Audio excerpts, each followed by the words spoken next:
Good evening, everybody. Good morning, everybody. Good afternoon, everybody. We've got people from around the world. My name is Ron Yakir. I'm moderating today's panel. With me is Sleezy. He's one of the members of the curation team of JennyDao. And we've got three amazing collectors to speak with us today. I think that I would like to start by having each of you introduce yourself. Tell us a little bit about who you are, what you do, and how you connect to this idea of collecting NFTs. Jared, can we start with you? Sure. I'm Jared. I go by Off Camber in the metaverse. It's a racing reference. And I am a lawyer in real life. I do commercial litigation and have long been a supporter of arts and artists and the collector of that. It's sort of how I frame my collecting. And I just sort of gotten into the crypto space in the last bull run and discovered NFTs and actually ran into a couple of artists, photographers, particularly that I had collected in real life. And so made that connection and just sort of started going down the rabbit hole, and there was no escape for me at that point. So that's how I find myself here today. Glad to have you. Chris? Sure. Hey, everybody. My name is Chris Mccann, and I guess in the metaverse, I go by Chris Mccann. I'm probably more of the odd ones out in that I don't really have like a persona or anything. But I guess two parts to my intro. One on the work side, I'm a GP at Raise Capital, early stage venture fund, focused on all things on the infrastructure layer. We are seed investors in Solana, FTX, Databricks, a bunch of other sort of notable companies. And then on the artistic side, two things. One, I'm a photographer, creator myself, have minted a whole bunch of sort of NFTs and done that path. And then I guess by nature of that, I've also collected a lot of these works as well. A lot of things sort of centered around the Solana ecosystem, PFPs, and then the vast majority is sort of more in the sort of artistic and art piece kind of genre. Mm-hmm.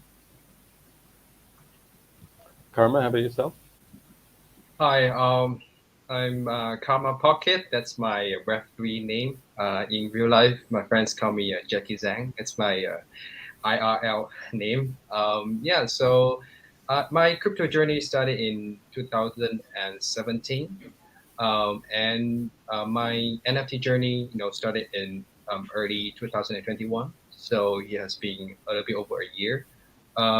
So I was lucky to 18 kind of early. So I collected profile pictures such as Boy Yacht Club, Nippets, and many other profile picture avatar projects. I'm still holding some apes because I'm very involved in this community. And then also some art NFT, such as art blocks and some other one-of-one art NFT, and some virtual land like Sandbox and some others. So yes, being very lucky to be able in this NFT scene in the past year. Very excited. Yeah. Sure. And is collecting something that you do? I mean, did you collect, I don't know, postage stamps or I don't think they have baseball cards in New York, in Hong Kong, right? But is collecting a thing for you, or is NFT kind of the first thing that you started to collect? Yeah, I did collect some things I like, but I never really call myself a collector before NFT. Mm-hmm. When I was a kid, I collect stamps. Yes, I have like two books. Sure. Although I'm not reading them anymore, but that's in the past. And when I was later, I bought some vinyl record.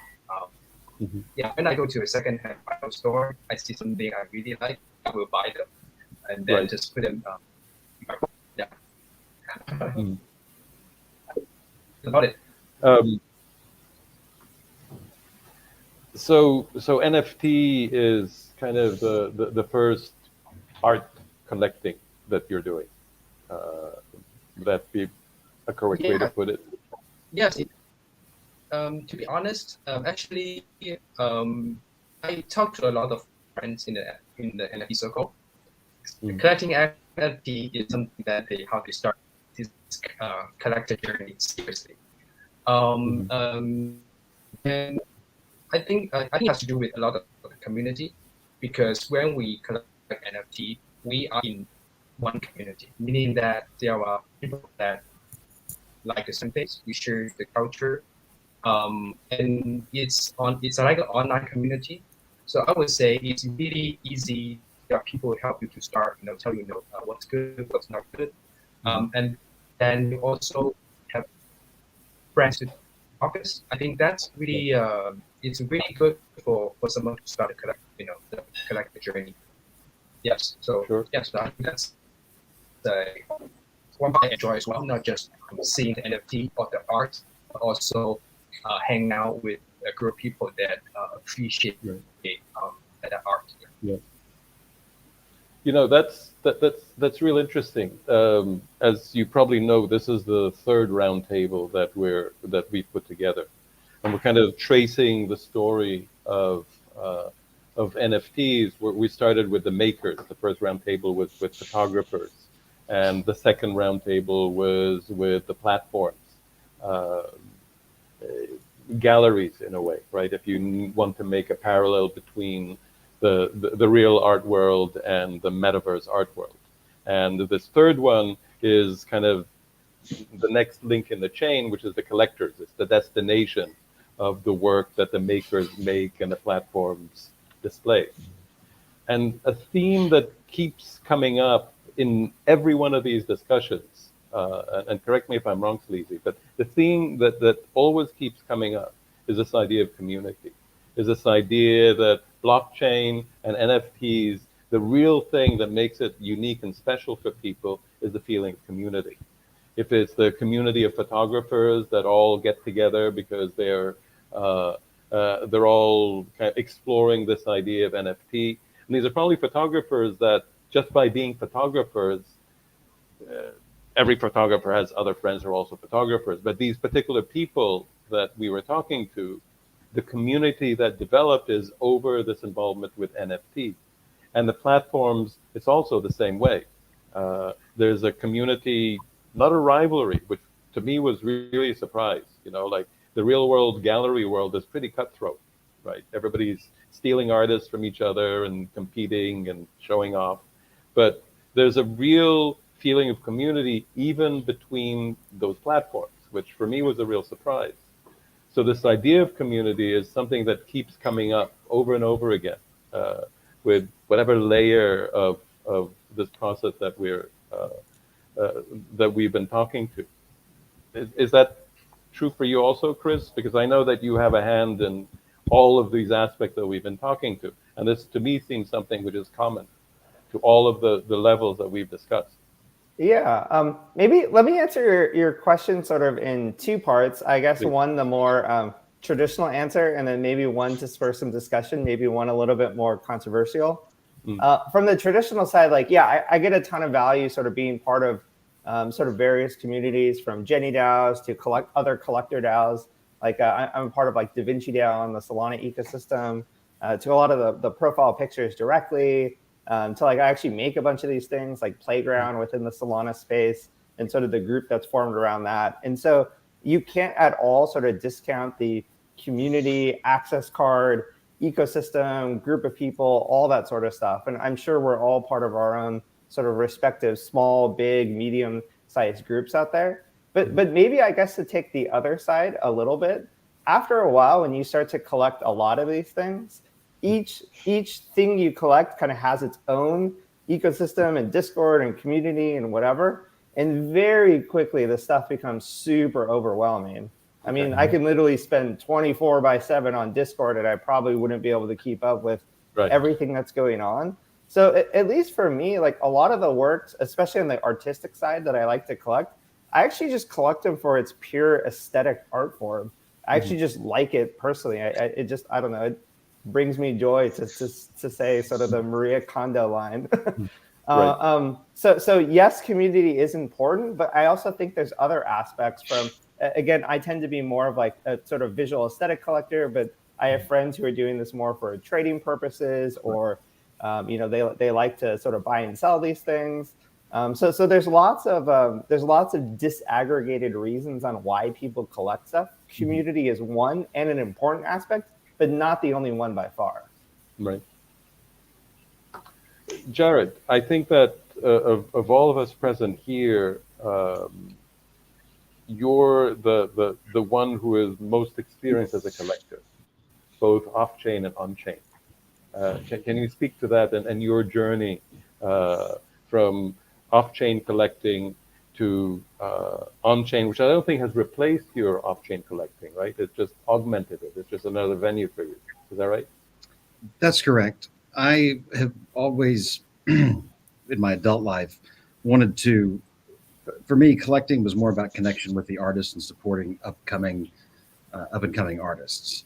And so some of my in real life purchases that mean the most to me are because of that connection I had with living artists. I mean, the thing that comes to me, there was a Maximilian Toth painting that was one of the first acquisitions that I had that was really very special to me for a lot of reasons, but it was mainly because I had a really great weekend with Max at Prospect, New Orleans one year.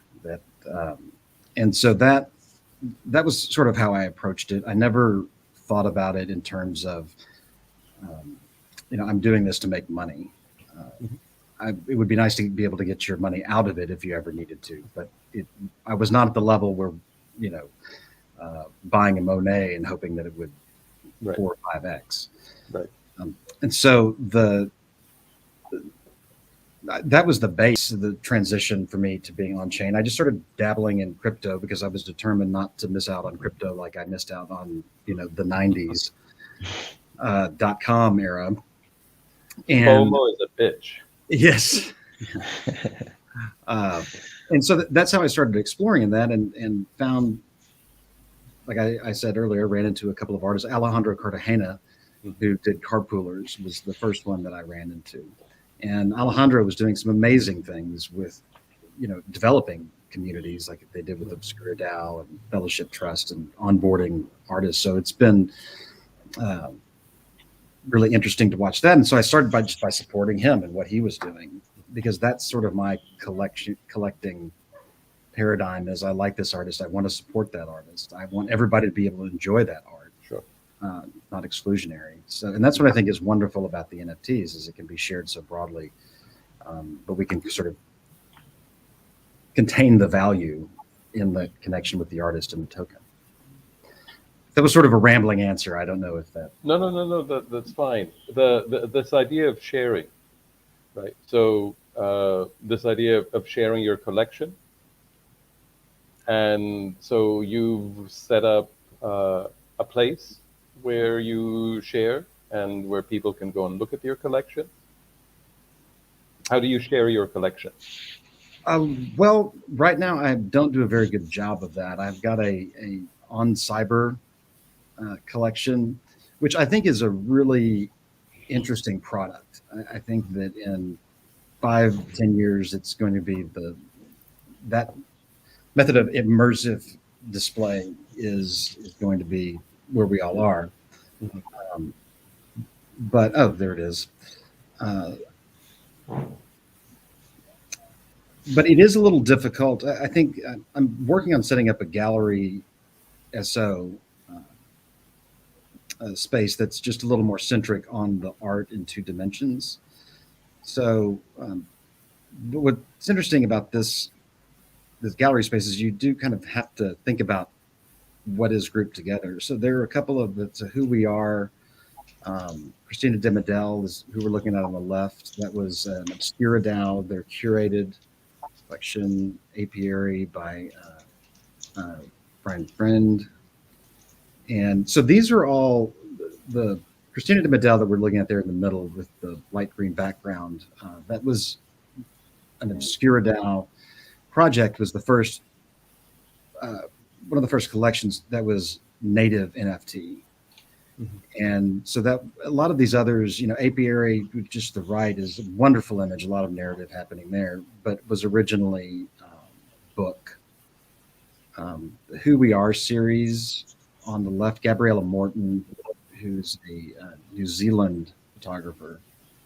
And then at the end there, that landscape, what appears to be a landscape, is by Alejandro Cartagena, and that's the fragmented cities. So what those are is that there are housing projects that were built by the Mexican government.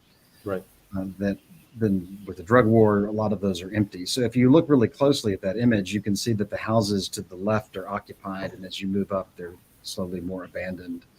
So what I was really impressed with about this, and with a lot of Alejandro's work, is his ability to tell stories without actually having the people, the subjects in it. And so Alejandro says this is sort of a companion to his Carpooler series. And for those of you not familiar, Carpoolers was a magnificent series of 50 works that he did, basically shooting down into truck beds from an overpass and showing laborers riding in the back to and from their day jobs. It was, out of all the pieces in real life, that always garnered the most reaction from people that saw it. That what we're looking at there on the right was a what I thought was just a really brave thing. It's a self-portrait nude by Cosma Cloud, and I've always been really impressed by people that can put themselves out there so confidently. I just also thought it was a lovely image and reminded me of some time that I'd spent in northern Germany. So that was my personal connection to it. And then these on the left is it's an NFT project, a series, I think, of 1,000 punk portraits. And there is another series of these that uses CGI to kind of augment, but these are all practical effects. There may be a little bit of Photoshop in there just to remove a blemish or something, but otherwise it's all practical. And if you look at I can't believe this collection has not taken off more, quite frankly, because the amount of work and thought and technique as a photographer doing this and making it uniform, and it was just really sort of stunning. The squares that we're looking at, that's an Art Blocks piece. It's the actually only Art Blocks piece that I own, much to my chagrin.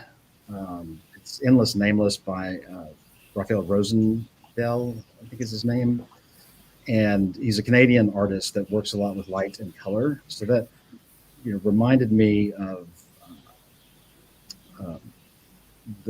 an installation at the Chinati Foundation in Marfa, Texas. And so I've always been kind of interested in light art. So this was, I thought, an interesting way to present that on a computer screen. And it's sort of hypnotic. These other two, Danny Cole, these are the Creature collection. But he did a profile picture. The one on the left is my profile pic.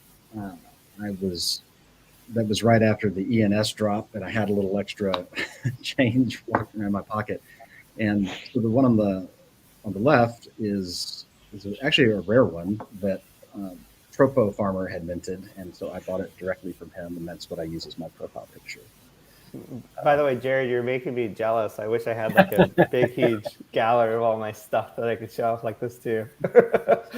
I think it's a great way to display it. But my question, so I mean, I feel like I'm visiting your house, right? And we're walking over to we're crossing the porch and we're looking past the pool to this structure that you have on your vast farmland. And we're walking through your gallery, and you're lovingly describing all of these things that you love and that you own. And this is not something that we could do otherwise. Well, I'm sort of getting more bullish on Cyber as we go through this, because I was thinking the same thing. Like doing this as a group. This what we're looking at right here in front of us. This was the latest purchase that I made. This one is a Jeffrey Milstein, who is a very well-known photographer. This series was actually in the Smithsonian National Air and Space Museum in 2013, 2014. And this particular one, Texas one, I'm from Texas, I live in Texas. And so that's what initially attracted it to me back in 2012. And so I owned this with my partner at the time. I was not able to hang on to it in its physical form, in its large scale physical form. And then this was released as an NFT, and I jumped at the opportunity to be able to buy one of my favorite pieces back in its NFT incarnation. So, and these are amazing technically. Basically, he shot with a medium format camera on the approach to LAX, shooting all these planes on short final approach. And when you think about the technique it takes to get this perfectly, it takes a lot of work and know-how and time. So the only digital modification of these is removing the background and replacing it with very light gray, which you can't really see in that. But, so I wonder how that would look like next to it, like a Cartagena truck piece. Well, I could have showed you that. Well, but and 5 minutes from now, you could, right? You can just go in there and edit and move things around, and you don't even have to use a level to make sure it's hung straight, right? Right. No, that's true. So basically, it's like a museum in your pocket sort that you can pull out and share with people. That's one way to think. And after this this experience of showing y'all around, I really feel like I need to spend some time writing some more detailed descriptions about. It's never kind of occurred to me people would be that interested in that, but maybe they will be. But I think the only one. This is the only actual I owned in real life that I was able to acquire. That one that is behind us now was a Kessler. It was a concept piece that she did. Kala is a photojournalist that was, the White House press pool for the New York Times, and did a couple of series that are available on Foundation that I did not. That's not in the White House, is it? Well, I don't know. Could be, right? So it's just a really wonderful practical shot that I just found really trippy and cool and well executed. That is a Reuben Woo, just to our left. He did a series for, Reuben is a very accomplished, well-known National Geographic photographer, and some of his one pieces have sold for a lot. I think close to 100,000 US for some of them. And he did for the JennyDao, which is one of my, I'm a huge fan of that organization for onboarding up and coming artists. So he did a series of, I think it's 25, no, maybe 50 of these. And so it's the same landscape with different light displays over the course of 24 hours, which is really sort of impressive to think about, that he was able to get that many, museum quality images in one day. But so I feel really just fortunate to own this one, or to be a steward of that one. But if you look at them as a collection, and this is really one that's great to look at as a collection, because you can sort of see over the course of the day. Right. So this was towards the end. So I think this is the dawn after the overnight. But again, I go back to this idea of community, right? We just had the five of us here online, and the many thousands of people who are watching us from around the globe. We just had a group visit to see your collection, and for me, that for me is much more valuable and much more interesting than going through that collection by just clicking the URL and reading the description. I'd much rather hear you and have a visit with you and your collection. For me, that was just the great experience, and thanks. Chris, your collection? This is not. Sorry, that didn't come out right. Okay, No, that's not where we're at. Now let's compare my collection versus your collection. No, that is not where we're at. That is not where we're at. I'm just kidding. But my point is that what is collecting for you? How do you look at your collection every night before you go to bed? Do you keep it in a vault and you don't want to look at it until that little alert you have says it's 10 times the price, sell, or Yeah. how does that work for you? I guess I do two things with mine, so to speak. So I guess unlike Jared, who has kind of this really beautiful 3D gallery, I have a much more simplistic. We're all 2D. jealous now, Jared. I have a much more simplistic 2D gallery that I just put on like my personal site. So chrismccann.photography/NFTs. And I guess since I'm kind of one of the more rare people that is actually sort of doxed out there, and like I just use my name like a lot. I'm actually pretty public about most of the stuff that like I purchased too. So I guess the 3D immersion side is much better for, I guess, going back and forth and walking through and everything. I would say on the 2D side, it's probably better for distribution. So I think on like a weekly basis, anywhere between 2,000 to 10,000 people actually view it, which is kind of cool. Wow. I don't exactly know 100% like where they come from and how they find it and all that, but a lot of this kind of gets shared around. And the page is really long, so there's a whole bunch of sort of stuff in there. Right. So on one sense, like that's the public sort of collection of it. I display it all online. And by the way, these are the playground sort of wave collections. And then I guess for me, like I also typically, I guess for a lot of the sort of PFP or generative type stuff, I tend to collect a lot of a singular thing I like. So for most of the collections I own, I'm probably one of the bigger sort of individual holders for a lot of these sort of specific items. But I guess on the second part, in addition to just having sort of the online stuff, the other main way I sort of view it or enjoy it is actually just through my background right here. I actually have like a Samsung frame TV sort of behind me that I use sort of from all of my Zoom calls or whatever. And then from there, I can sort of rotate the picture that I would like. So, whether it's like sort of moving or still or photography or generative or whatever, I'll actually sort of switch this up just kind of based however I feel. And since I'm kind of stuck on Zoom calls basically 8 hours a day anyway, I get to sort of preview it behind me. And then I actually do get a fair amount of questions from people I'm just kind of interacting with of what's that? Tell me the backstory, sort of all that. Right. So that's at least like my own personal way on like how I get to enjoy these things.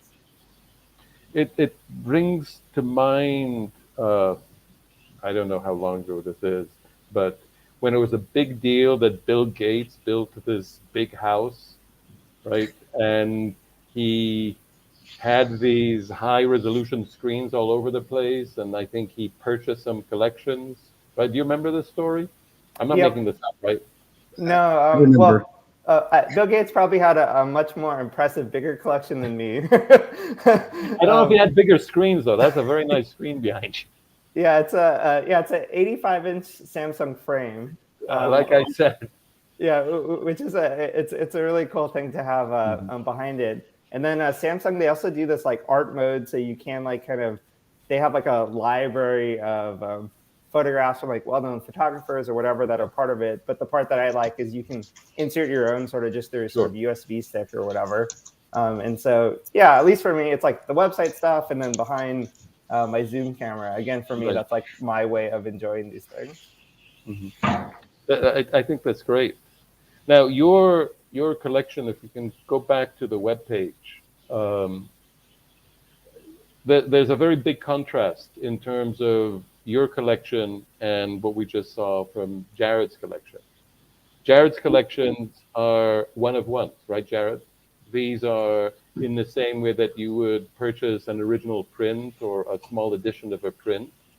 You've got an NFT of a particular photograph that you admire, and then that is the one in your collection. Where, Chris, these are all multiples, right? Yeah. So I guess I do both. So like this one specifically, Playground Waves, it's a collection of 1,000, and I think I own maybe 40 or 50-ish. sort of them outright. And then like the one after that is Epoch, and I'm sort of in the same category. Afterwards, the one is like the Solana monkey business, which I think I own like 36 of those. So I tend to, for these more generative ones that I really, really like, I tend to collect like kind of a lot more of these. But at the same time, I do also collect kind of one-on-ones as well. Like the one behind me, this is from an artist named Tunana, who is sort of really popular on the on Foundation, and he just moved over to minting things on Form Function. The one below that was the Goonies Night Out. This was like a sort of dedication piece to the Solana NFT ecosystem. So a lot of like the sort of major profile picture projects of the Solana NFTs, they're all kind of represented in this piece. And it was actually the very first auction that that Magic Eden hosted. So it was the very first piece, the very first sale of its auction mechanism when they initially sort of released it. And so I do both, I guess. The one-on-one stuff is typically a little bit harder to value, and so like I treat them more for my own sort of personal enjoyment, versus the PFP ones tend to be, you know, they have a little bit more of a market price, a floor price. There's like a more active community, because usually for one-on-one stuff, unless you're like producing a lot of these things, it's harder to build kind of bigger community around the stuff, versus the PFP. It just spawns a lot more kind of naturally from it. So I kind of do both categories. And I was sort of thinking about that as you were talking, Chris. So some of my stuff is in series. So there's the Art Blocks one, but also, which we didn't talk about, was the Hidden in Noise.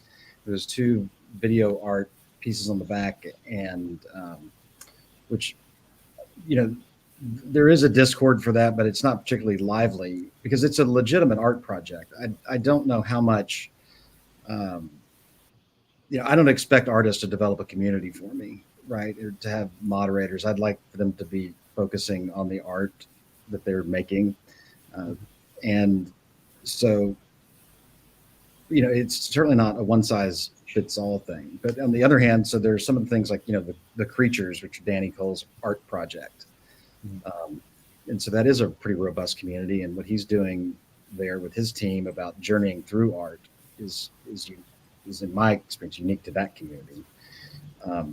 So you don't have to pick one or the other, I guess is what I'm saying. Yeah, they both have different purposes and whatnot. And I don't know who's the one scrolling the screen, but yeah, if you go all the way to like the bottom of it, I think I put some of my more kind of one-on-one sort of type stuff. Again, I probably have way too many. I have too many of these things.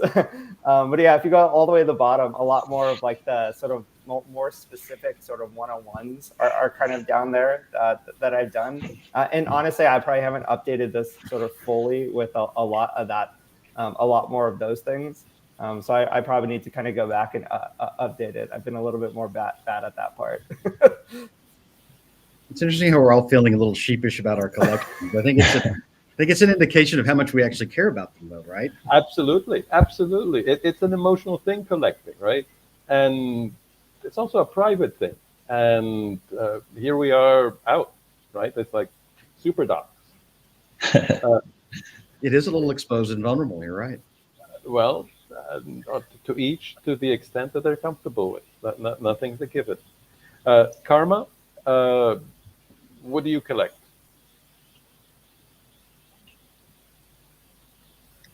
I in terms of NFT, I collect profile picture NFT, virtual land, art NFT. Yeah, so also things like ENX domain names as well. Yeah. What about this idea of? I have, sorry, go ahead.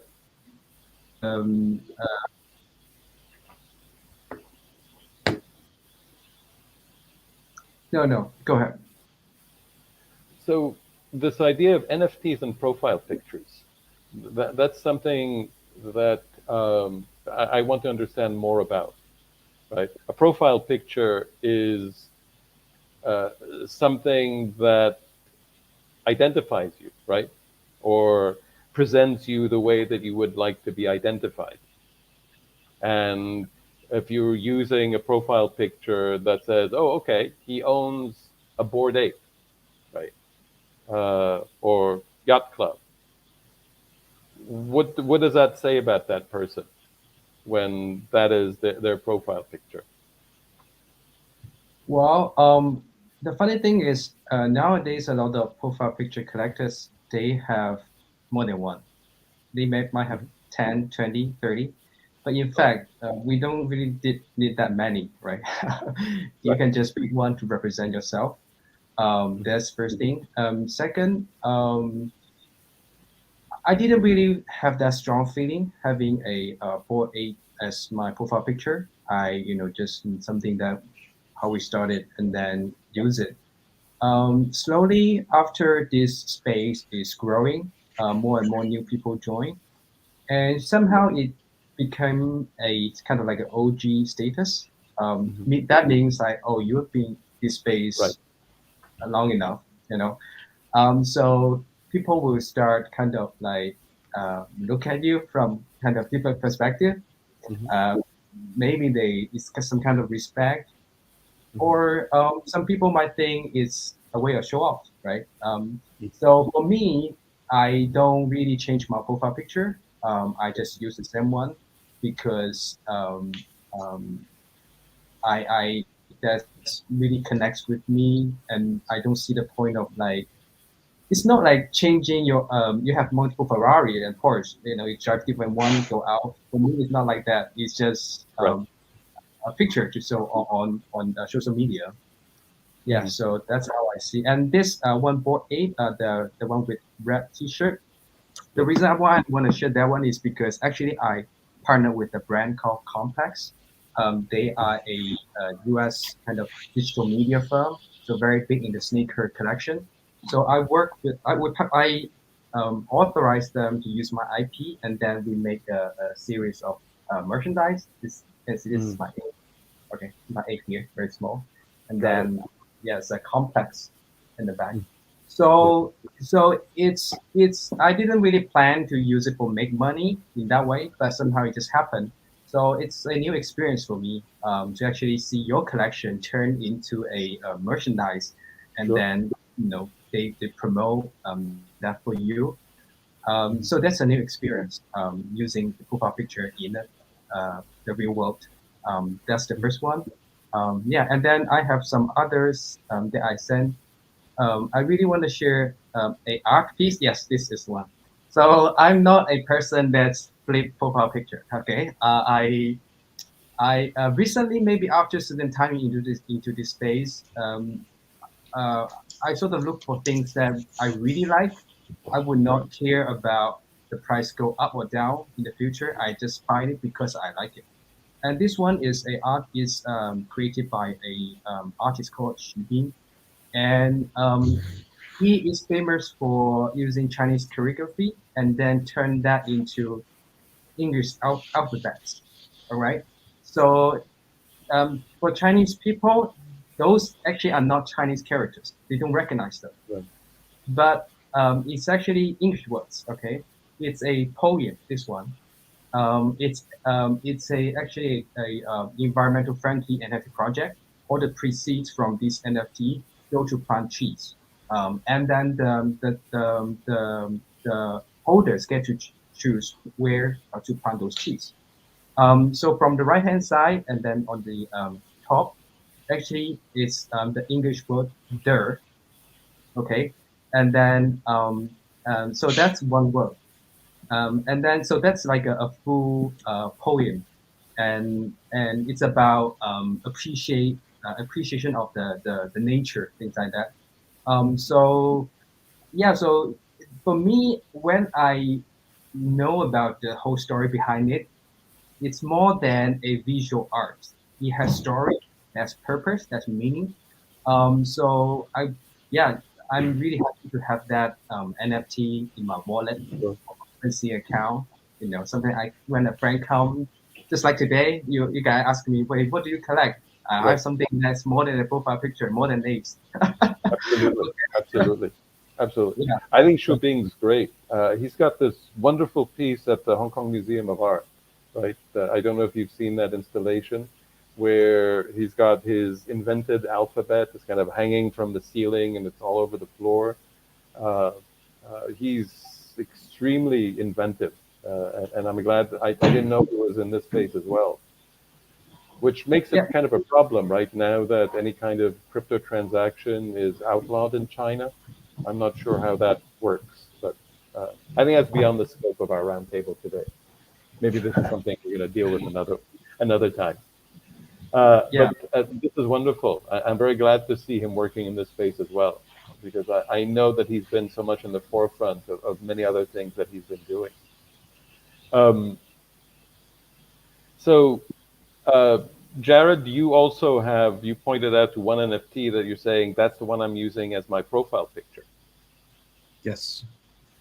And why that one? And do you change? Is that the one on Thursdays, and on Tuesday mornings you have another one? When it rains, you have another one? How does that work? Well, I guess I had my little metaverse identity crisis around the first of the year, and was sort of switching regularly and trying to be a PFP collector. I still beat myself up about in May of 2021 not pressing, sign on a couple of Bored Ape acquisitions. But so it's not. Everything happens for a reason. Right. And it's not something I forget, believe me. And it's interesting. Well, they're doing, Ulabs is providing all this other value. So that's a whole other conversation. But I really liked what Danny Cole was doing with Creature World. Mm-hmm.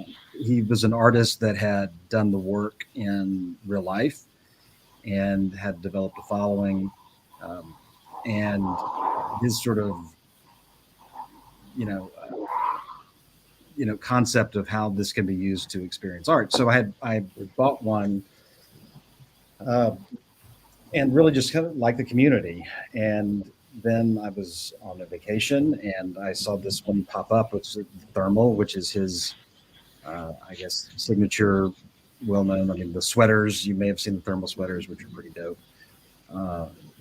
And it was also really distinctive. So it was, what stood out to me was that it was relatively clean, but it was recognizable amongst these 10,000 pieces. And it was, I wouldn't call it virtue signaling, but it was that this art community, PFP, sends a message of that's what I'm in this for. Mm-hmm. And that's why I've stuck with it. So, but I think, the particular configuration of it is recognizable. So. And you've had this for a while, and until something changes or you like something better, that's going to be your profile. Well, it's been long enough now to where it feels like a part of me, right? Okay. So right around the first of the year, I actually went to my real, it's when I started to dox myself a little bit, because I just had this fatigue, because I was going from, that profile picture to some other collections, just trying to figure out where I belonged in the metaverse. And but since it sort of settled into that one, and I can't imagine ever getting rid of it, because it has now become sort of part of my identity. Maybe not for other people, but for me. And I think in a healthy way. So that's a whole different experience of that art. So. Well, and I think that the telling sentence in what you were just talking about is this idea that searching for this avatar is part of searching for where it is that you belong in the community. And depending on the particular image that you choose, that reflects a particular opinion of where you belong. So there's a very direct connection.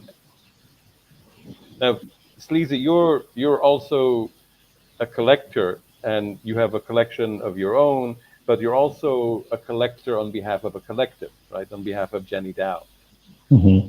which is a big responsibility, right? There's a whole bunch of people that are putting faith in you to build and create a collection. So what does that feel like? How does that work? And how does that work in relation to your own collection that you like for yourself as opposed to for Jenny? It's a great question. And two things that jumped out to me throughout this conversation, I think can apply here. One is how validating it is that the collectors on the panel have very similar artists and artistic interests and have found pieces from the collections that we are interested in and have been interested in. And so there's external validation there that is certainly supportive of our decision making. But the second, and I think more important realization, is this really interesting interweaving of personal stories and the work and the representation of the work. Jared used the word identity. I think what is interesting with that concept is we've been trying to form a bit of an identity, a thesis, a quality to our curation lens that defines us as a group.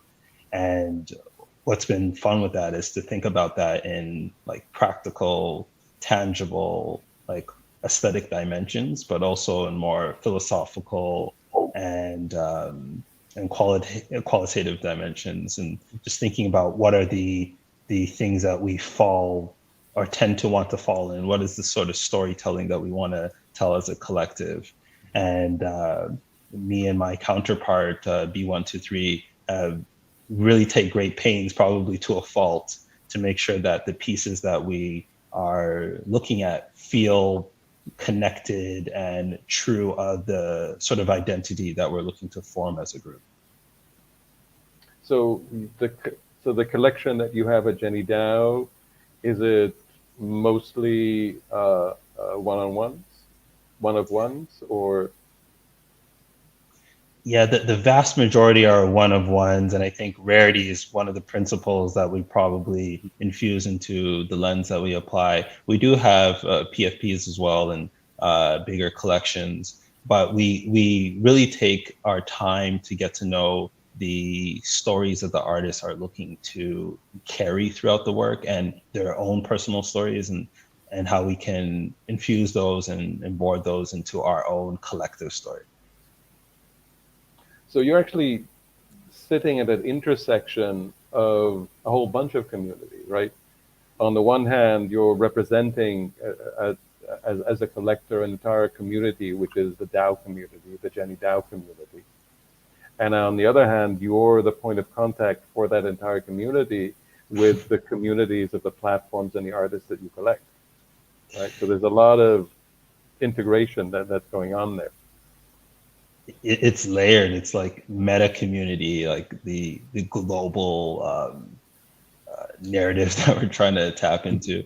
But one thing Chris said that I think is so apt to highlight is just how overwhelming it can be to want to find yourself in dialogue with so many different artists, collectors, collections, and to feel a part of that story in to whatever degree.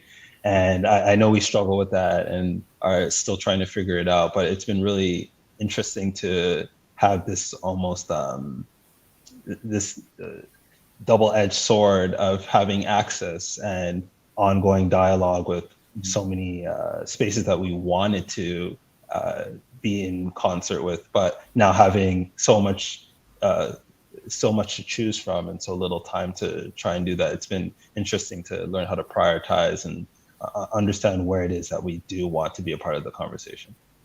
And how do you do that? How do you filter things out? I think if I were to distill it down to one principle, it's probably relationship.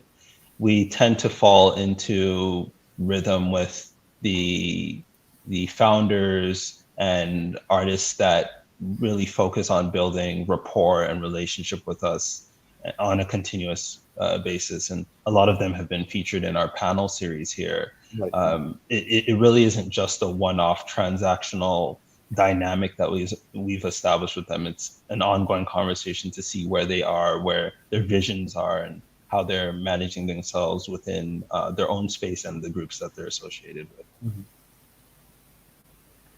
Mm-hmm. Karma, how do you build your own collection? Would you look for, how do you see it growing? I think it's you really the information comes from the community you are in. I think that's most people I would say it's something mentioned by your other friends in the community. And then nowadays I spend less time making new projects. I am interested in the DAO space, so I spend a lot of time studying DAO. Also, although a lot of the, of course, a lot of DAO related to NFT as well. Right. For example, JennyDao, it's a very good one.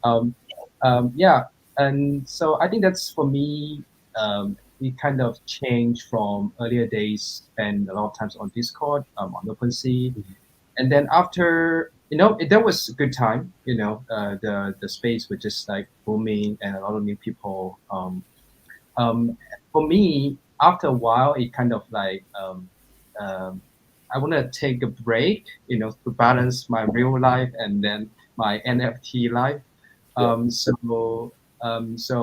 That's why I decided to spend a few time on that. But that doesn't mean I just don't care about my collection anymore. It's actually sometimes I would just like open them and look at them again. But you talk about one thing you were saying about the identity. Recently, I read something about we call it on-chain reputation. Okay, for example, our wallet or our OpenSea account. Actually, if you look at the history, all the past transactions, it tells a lot about that person. Yeah. Is he a flipper? Just like Yeah. buy that and then 5 hours sell them, 2x, 3x? Is he a holder, a hodl? It just like for a long time, 6 months, 12 months, and didn't move at all. Do they tend to collect a photography NFT or profile picture? So for me, of course, the profile picture tells a lot about a person.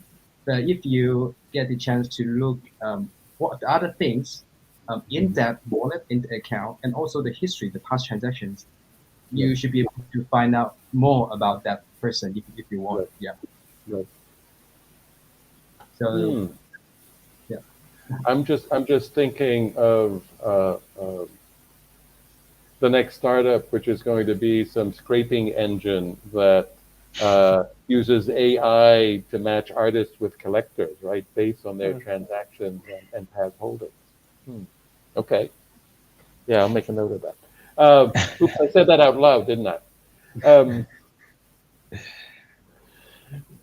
Chris, how do you deal with so much noise, with all of this input as the community grows, as all the inputs grow?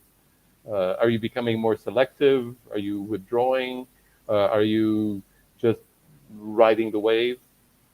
Yeah, I guess to echo a little bit of what sort of Sleezy Carver just said, at least from like a personal philosophy, less is more, especially with these things.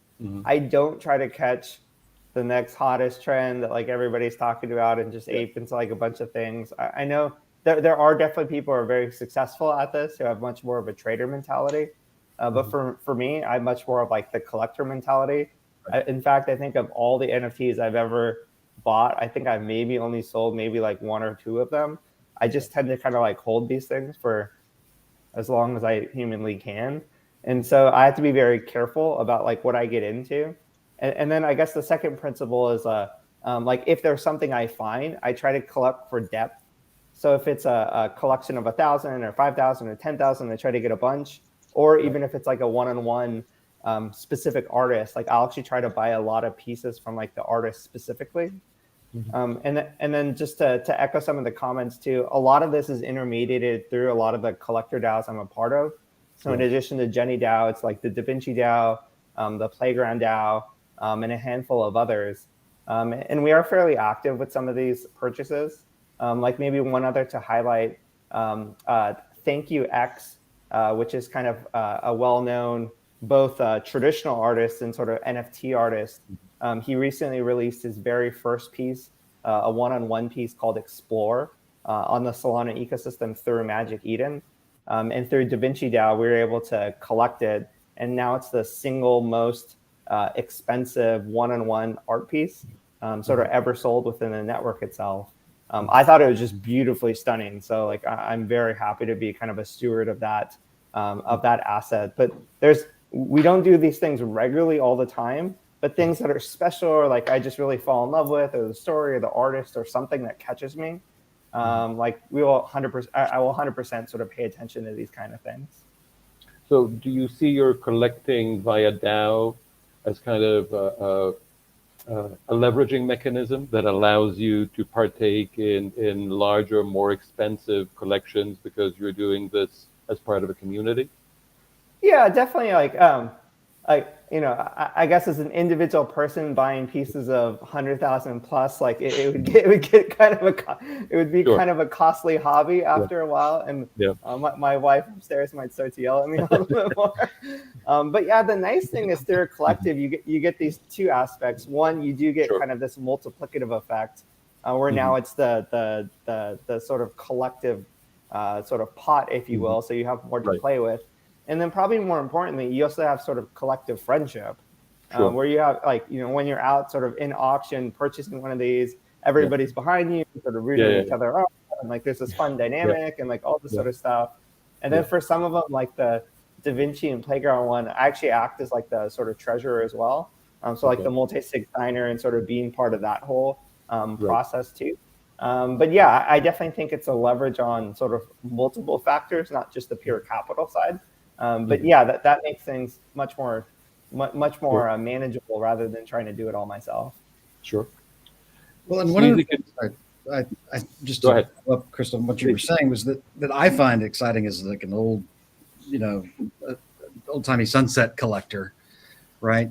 Which is, for example, the Raw DAO, which I'm a member of. It was Justin Eversano's collection DAO, and what is fascinating and exciting me about that is that it's a group of photographers that are doing the curating, right? So it's now the artists are becoming the tastemakers. The artists are becoming the collectors, which I find much more interesting because they have much better taste than I do, right? So like that is what I think is great about the space because of the royalties and the structure and just the amounts, US dollar equivalents that are going to these artists now. And it's,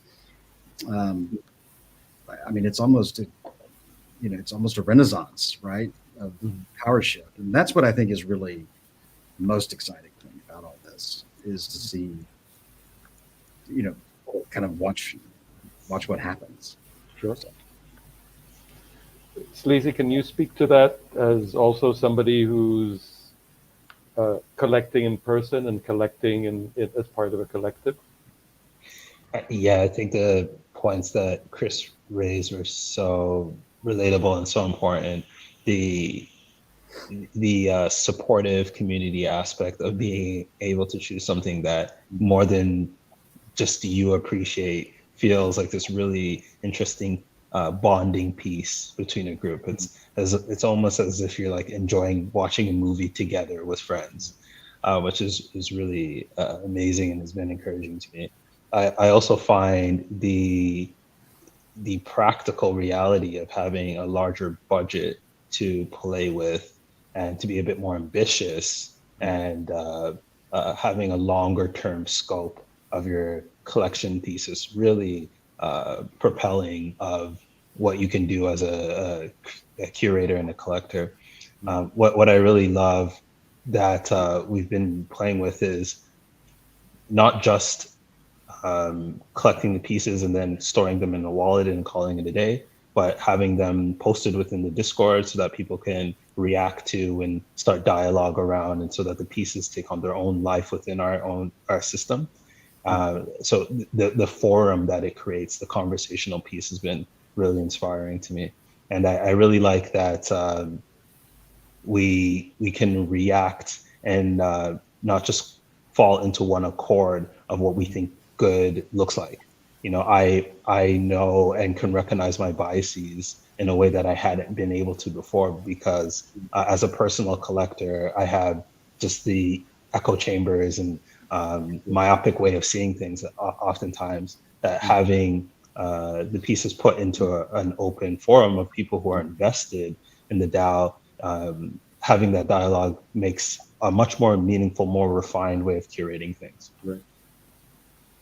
something that strikes me as I listen to each of you and all of you is this idea of curatorship in terms of your own collections, right? You're looking at what you have and you're trying to make things fit together, whether it's, I've got 40 of those, Chris, and I'm going to get another 37 of this and 23 of the other one, or whether, Jared, I've got this on my wall, what would be good to look to the left and right of it that would compose together in terms of a whole.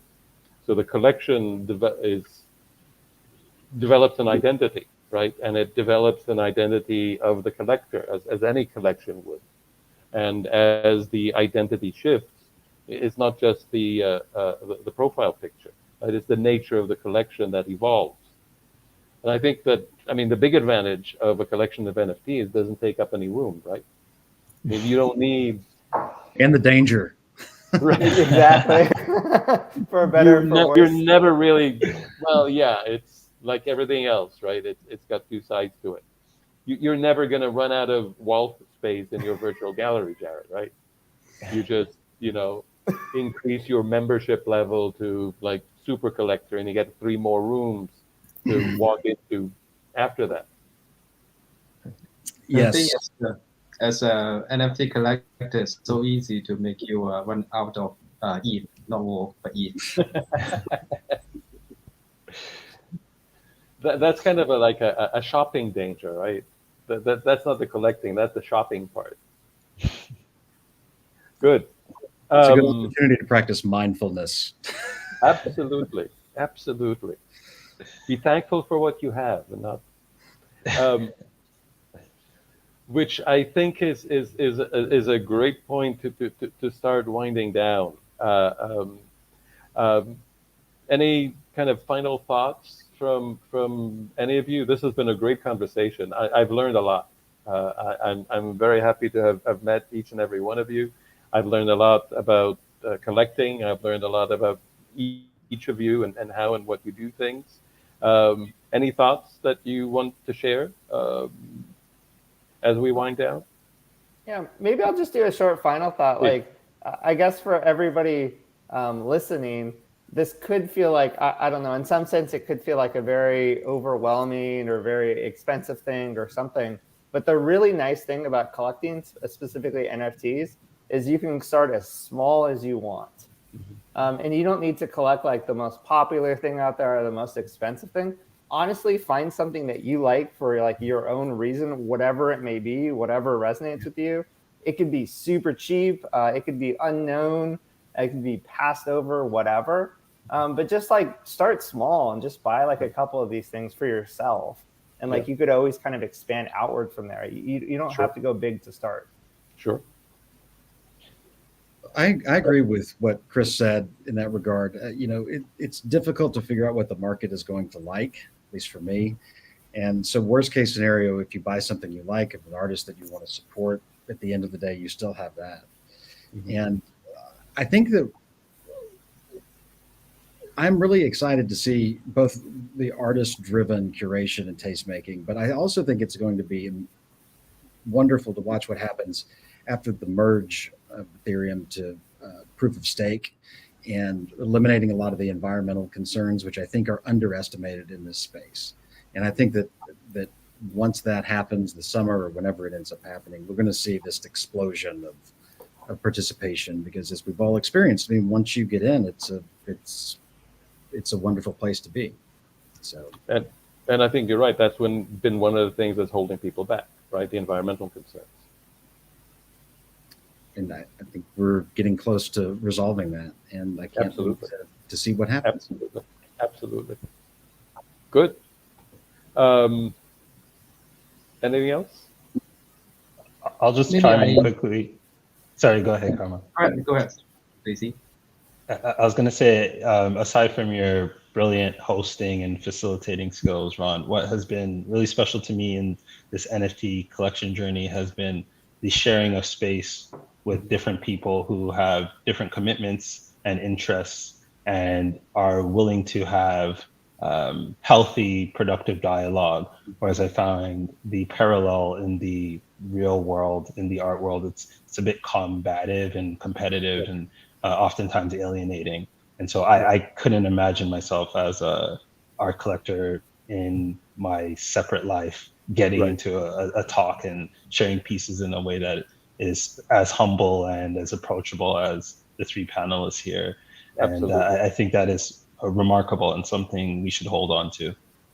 Absolutely. And this, as I said in the beginning, this is something that keeps coming to my attention in all of these discussions, this idea of importance of community, this idea that NFTs become a nucleus for these kinds of dialogues and community feelings.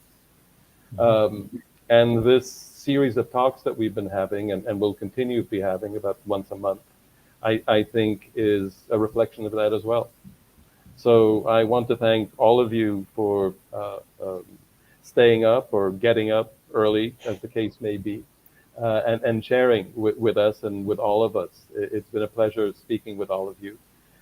Join us next month on our next journey of discussions. Thank you all very much. Thank you, Ron. Thank A you. pleasure. you. Take care. Yeah. Bye, everybody. Bye.